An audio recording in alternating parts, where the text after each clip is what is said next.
Bonjour et bienvenue dans cette deuxième émission dédiée aux Celtes. Et oui, parce qu'il va y en avoir 3 en tout. Dans la vidéo précédente que je vous conseille de regarder, nous avons parlé des origines de ce peuple et de l'expansion des Celtes à travers l'Europe à partir de la seconde moitié du premier millénaire avant Jésus-Christ. Seconde moitié de... C'est compliqué, mais c'est compliqué. Mais non, en gros, c'est à partir de moins 450 et de la culture de l'Athènes que les Celtes vont s'éparpiller en Europe. Voilà pour l'extension des Celtes à travers l'Europe, mais qui étaient vraiment les Celtes et les Gaulois? Leur culture, leur mode de vie, leur religion? Bien, des découvertes récentes et des nouvelles méthodes archéologiques permettent de casser quelques vieux clichés et de rétablir quelques nouvelles vérités.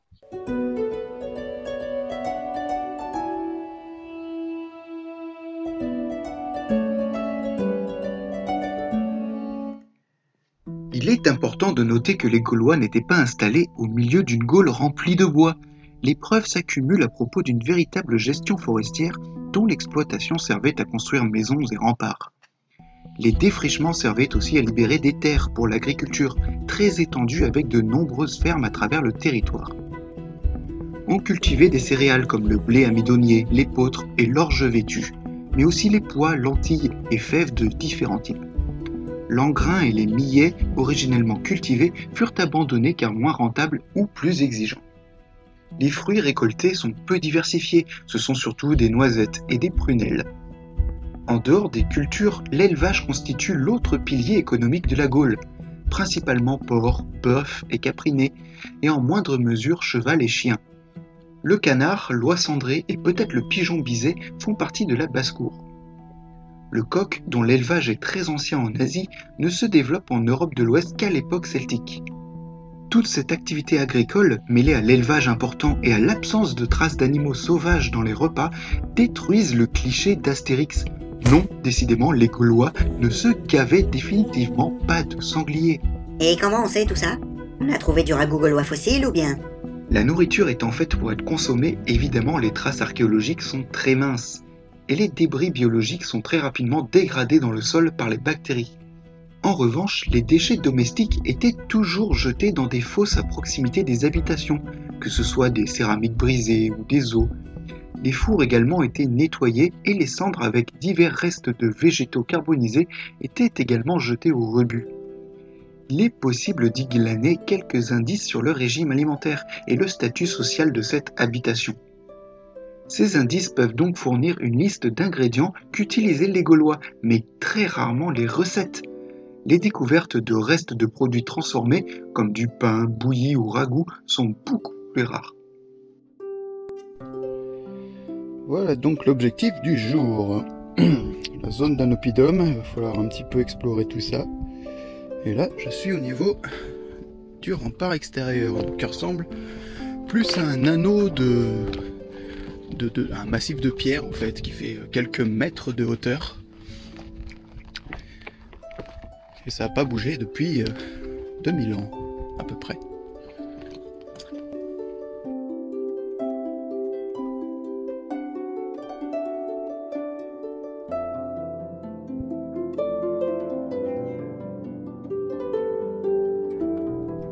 Ici on va bien se rendre compte de la hauteur de ces remparts qui font bien facilement 4-5 mètres. Alors certes, les bords sont éboulés, ça s'est un petit peu affaissé, c'est normal. Et on a vu tout à l'heure une section qui était restée un petit peu droite, verticale, intacte, ce qui est assez rare. Donc voilà, mais c'est déjà des sacrés murs. Traversant les campagnes des fermes gauloises, les chemins mènent à d'autres habitats, les hameaux, villages, agglomérations, voire villes. La Celtique n'est pas déserte et ponctuée que de rares villages, mais densément couverte de fermes, de forêts entretenues, de chemins, de bourgs et de forteresses, où foisonne une activité économique, agricole, artisanale et proto-industrielle, comme l'exploitation de mines et la transformation et diffusion des matériaux, qui n'a rien à envier aux pays voisins. L'importance de l'agriculture en Gaule se retrouve dans plusieurs mots en français qui sont dérivés de leur origine gauloise. Inventeur du soc, cela a permis d'améliorer les rendements et de cultiver davantage de terres. La jante était alors la bande de fer entourant les roues des chariots. Les métiers du bois, dont les mots français charpentier, charron, boisseliers ou tonneliers sont d'origine gauloise, tout comme des outils comme les gouges ou tarières qui ont été trouvés en fouille. Les Celtes vont donc inventer les tonneaux faits de bois alors que jusqu'à présent les contenants pour la nourriture étaient des poteries comme les amphores ou tolium. L'avantage du tonneau étant qu'il est beaucoup plus léger, une amphore pesant aussi lourde que par exemple le vin qu'elle transporte, alors que le tonneau ne pèsera qu'un dixième de son contenu. Et à volume égal, le tonneau prend plus de contenu, car les poteries doivent être épaisses pour être solides. Économiquement, les amphores sont donc catastrophiques en transport naval, et pourtant les Romains continueront à les employer longtemps, même après avoir conquis la Celtique et largement pris connaissance de l'existence des tonneaux de bois. Ils s'en foutent, ces Romains. Et dans ces tonneaux était souvent conservée la cervoise, ancêtre de la bière. Si les Gaulois n'ont pas inventé la bière, cet alcool à base de céréales fermentées existant depuis très longtemps et est probablement le plus ancien alcool jamais créé, ils raffolaient de ce breuvage. Cervoise, appelée aussi vin d'orge car à base d'orge et aromatisée à la menthe, coriandre, sauge ou lavande ou non, le processus impliquait de faire chauffer les produits dans de l'eau, permettant ainsi de la stériliser et d'éliminer tout risque sanitaire par rapport à de l'eau simple qui pourrait être contaminée. Durant le IVe siècle avant Jésus-Christ, les Celtes vont copier la monnaie aux Grecs et fabriquer leurs propres statères réinterprétés avec leur propre culture et où vont figurer animaux ou plantes ou des figures plus abstraites. Découvrir les habitations gauloises n'était pas mince à faire. En effet, pas de grandes constructions en pierre ou de colonnades comme ont pu les laisser les Romains. En effet, les Gaulois construisaient majoritairement en bois et en terre, des matériaux biodégradables qui ne laissaient que de fines traces, seulement décelables uniquement par les techniques les plus modernes. Le repérage aérien est encore un bon moyen de voir des traces de fermes gauloises. On peut découvrir les traces de fossés et de talus. Les fouilles révèlent alors des trous, marquant l'emplacement d'anciens poteaux de bois permettant de deviner les constructions. D'autres trous plus larges peuvent correspondre à des silos à grains.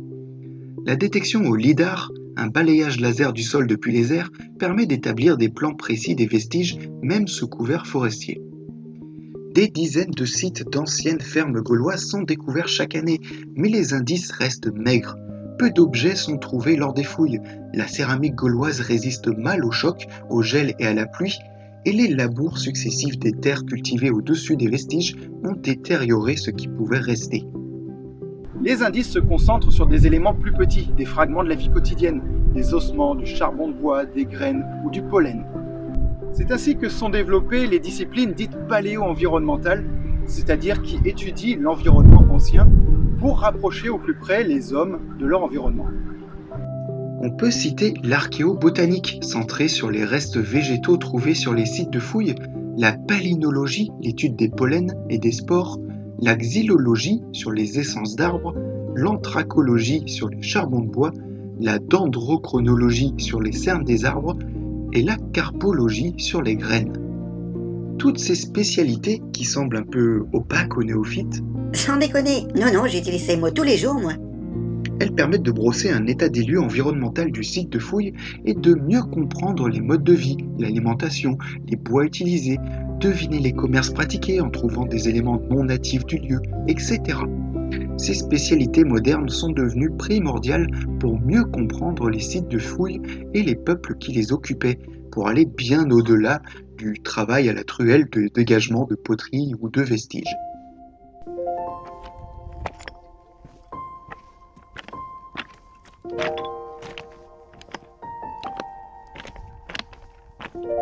Ah, bien sûr, en dehors du rempart, voilà, il ne reste rien en fait, et même si on regarde dans le maquis vraiment au sol, on ne trouvera que dalle. Et comme je l'ai dit, le bois et la terre, eh ben, il reste plus rien. C'est pour ça qu'en gros, il n'y a rien d'autre à voir que les remparts, hein, principalement. Les agglomérations se multiplient et se fortifient en se plaçant sur des sites naturellement protégés comme des éperons, des plateaux, des collines, des caps, des presqu'îles, des îles, etc.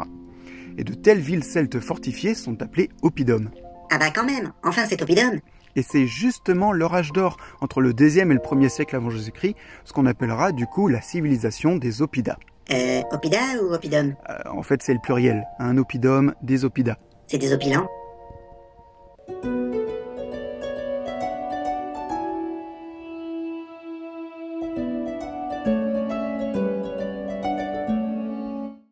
Nombre d'oppidas seront romanisés et évolueront par la suite vers les villes actuelles comme Toulouse, Bourges, Besançon, Orléans, Reims. Ces oppidas seront les principales plateformes de commerce où se concentrent nombre d'artisans gaulois qui excellaient dans le travail de la matière animale, végétale ou minérale. Que ce soit la pierre, le bois, la céramique, la corne, les outils, le verre, le tissu, les peaux, les céréales, leurs produits sont largement exportés. Et comme la Gaule regorge de métaux comme le plomb, le fer, le cuivre, l'étain, l'argent et l'or, il y a également une énorme activité minière et de forgerons, bronziers, émailleurs. Même les Romains s'intéressent à cette métallurgie et donneront lieu à des décennies de transactions avant la conquête. A l'inverse, le vin reste sous domination italienne.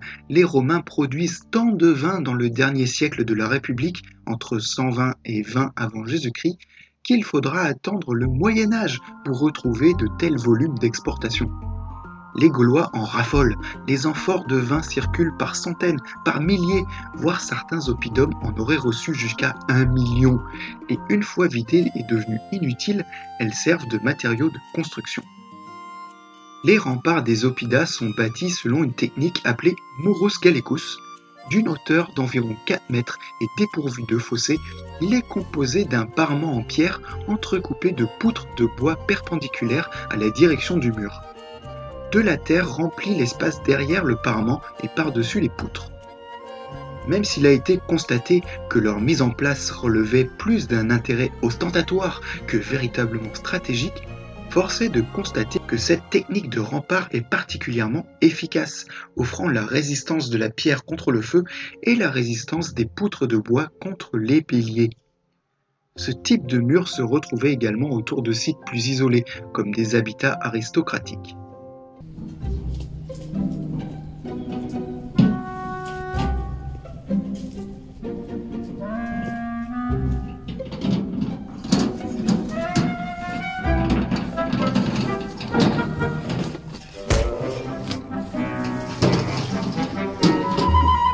Alors ici, nous sommes sur un petit oppidum ligure, l'oppidum du Castellas, mais certains sites majeurs fouillés donnent de précieux indices sur la vie et la culture celtique et l'organisation de leur cité.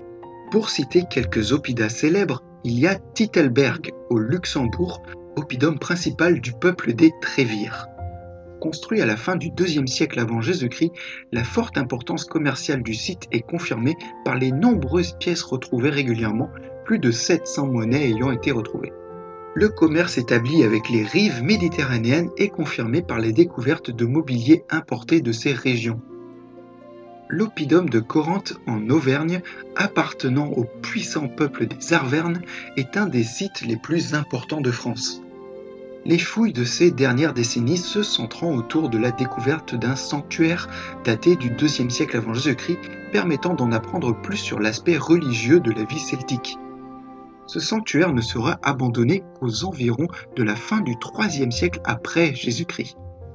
Il est composé d'une enceinte quadrangulaire de 45 par 42 mètres de côté, ouvert à l'est sur un porche monumental décoré de crânes d'animaux et de trophées de guerre comme des armes.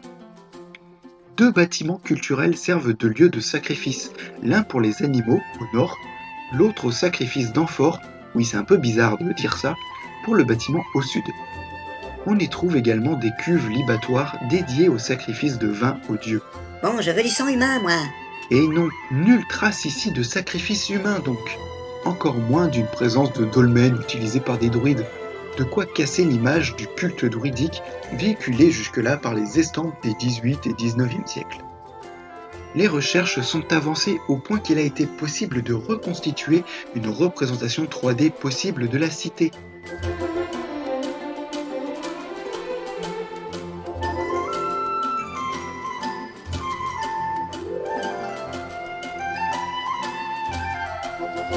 Enfin, l'oppidum de Bibracte en Bourgogne, capitale des Éduins, est également l'un des sites archéologiques gaulois les plus importants de France.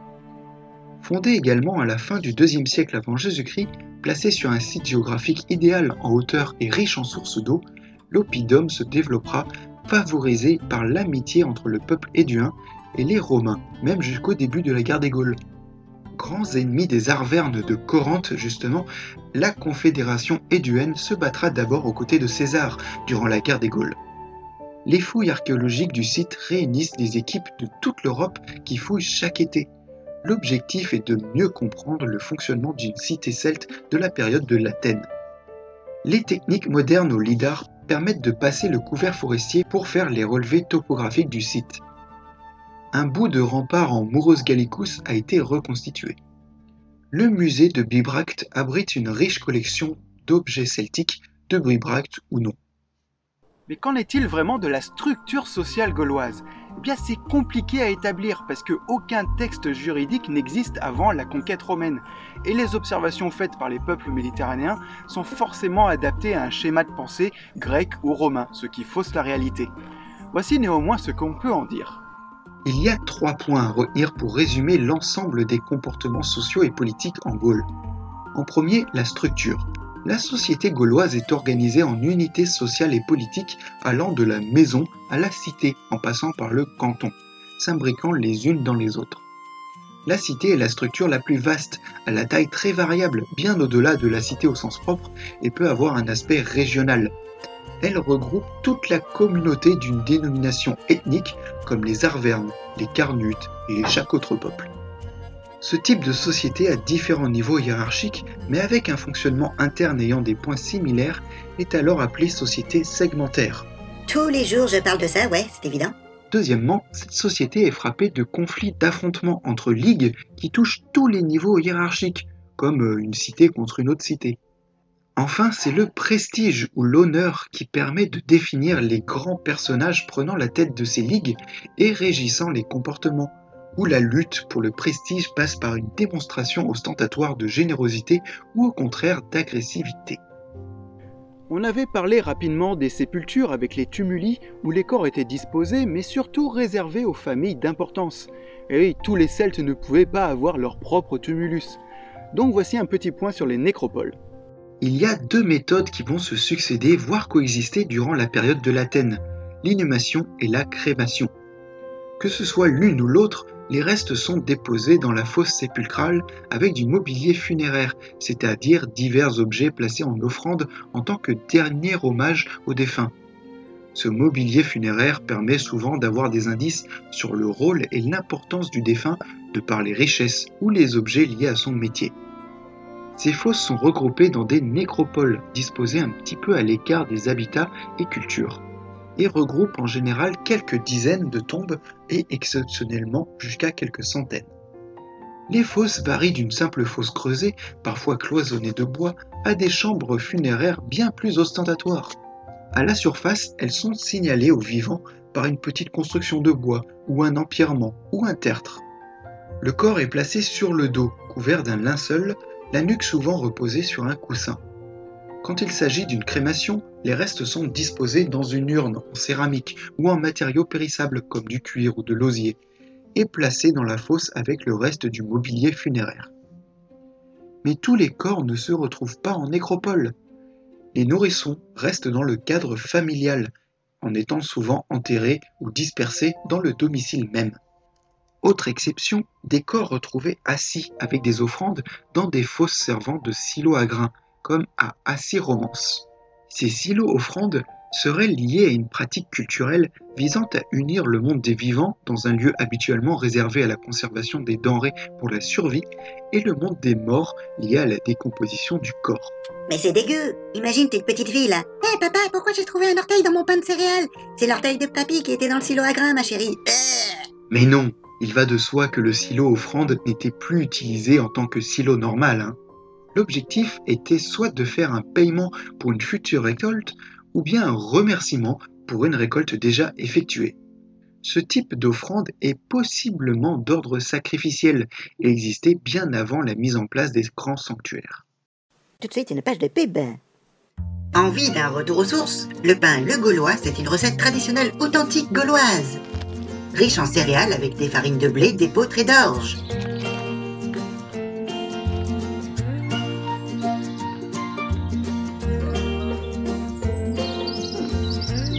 Baniway. Hein? C'est quoi ça, Baniway? Du gaulois? Non, c'est un langage tiré de l'égyptien ancien. Enfin bref, c'est bon. Tiens, c'est marrant. Je dirais qu'il y a de la viande là. Et du poulet. Avec l'édition spéciale du pain de gaulois à la farine de céréales prélevée dans les silos à offrande. Et donc, c'est du poulet. Hein? Bah non, dans les silos à offrande, c'était des sacrifices humains. Bénéficiez de la bénédiction des dieux avec le pain sacré, le gaulois. En vente pour seulement 3 sesterces avec la version sacrée à 5 sesterces. Il reste un point à apporter, c'est la question des religions ainsi que le druidisme, car là aussi beaucoup d'idées fausses circulent.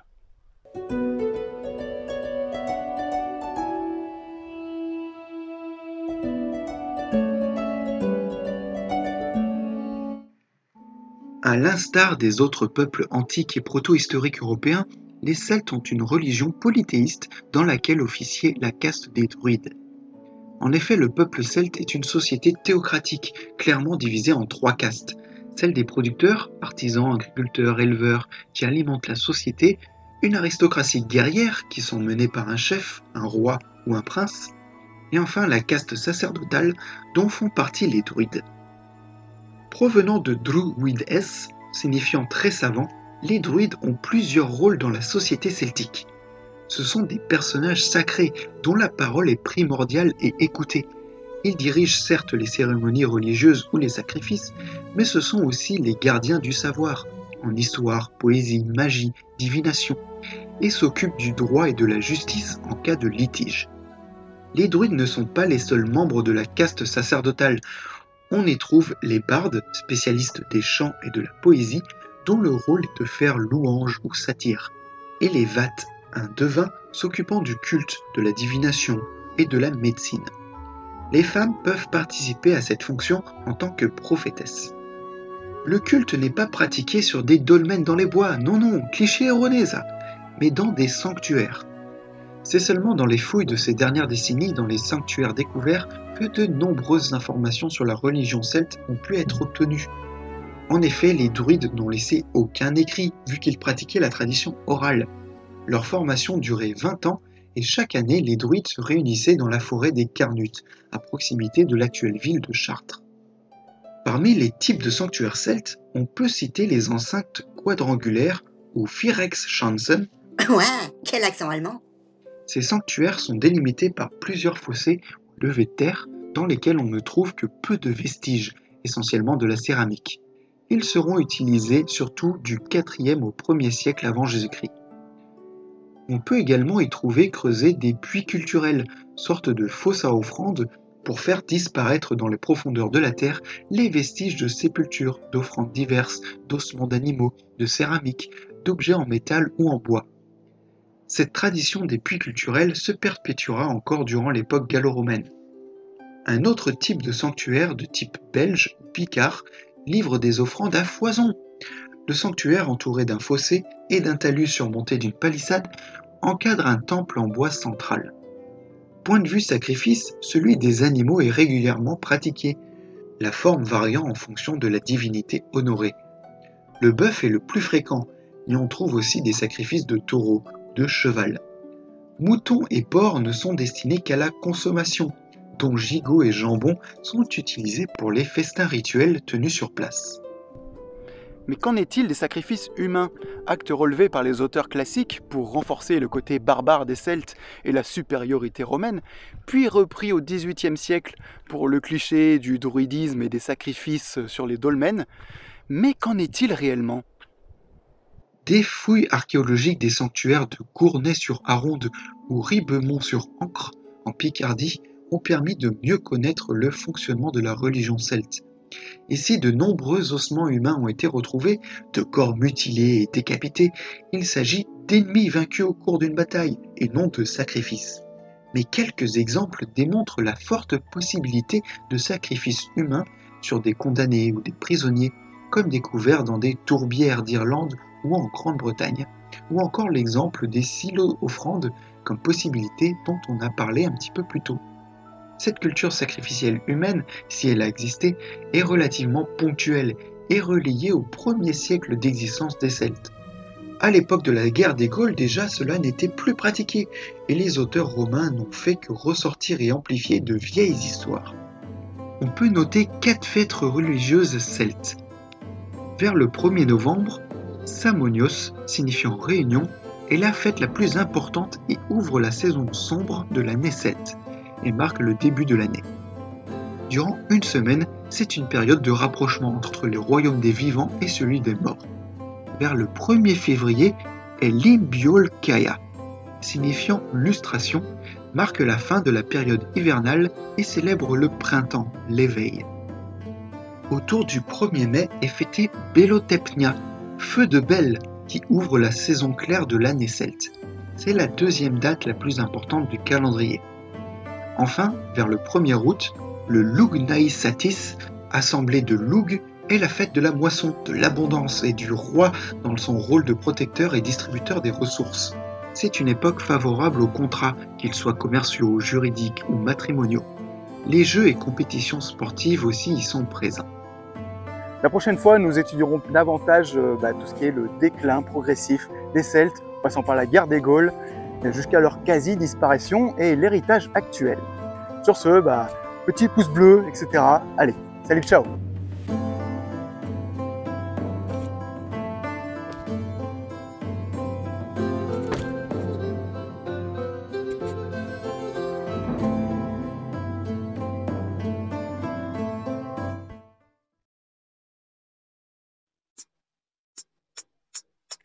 Mais qu'est-ce qu'il fait encore? Attends, il refait à l'arrache dans la nature un mixte à la bouche, sans casque de retour et avec un micro de merde? Mais il est fou!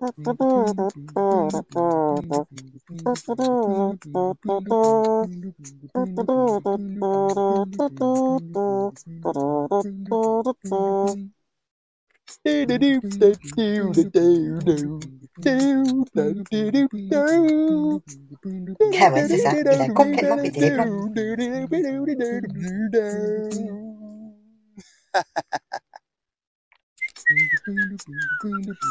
Mais c'est qu'il continue en plus.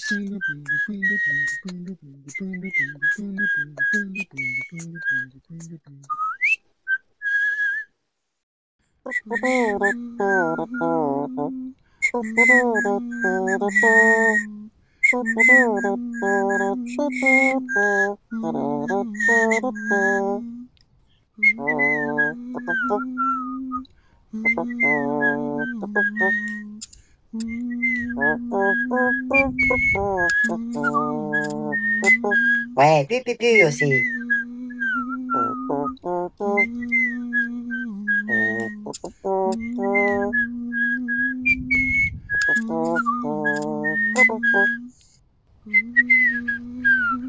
Ah mais pitié, arrêtez-le.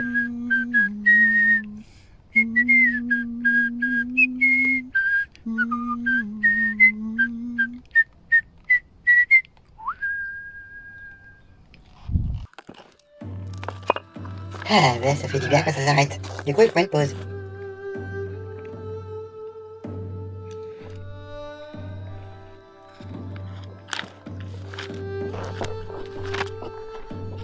Ah, c'est pas vrai.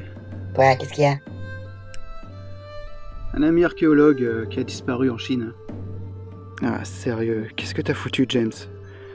Province de Shaanxi. C'est plus ou moins au plein centre de la Chine. Il était près de sa capitale historique, Xi'an. Je vais prévenir quelqu'un. Et qui ça? Takatsuki Sensei, c'est le contact au Japon, c'est le seul que j'ai en Asie.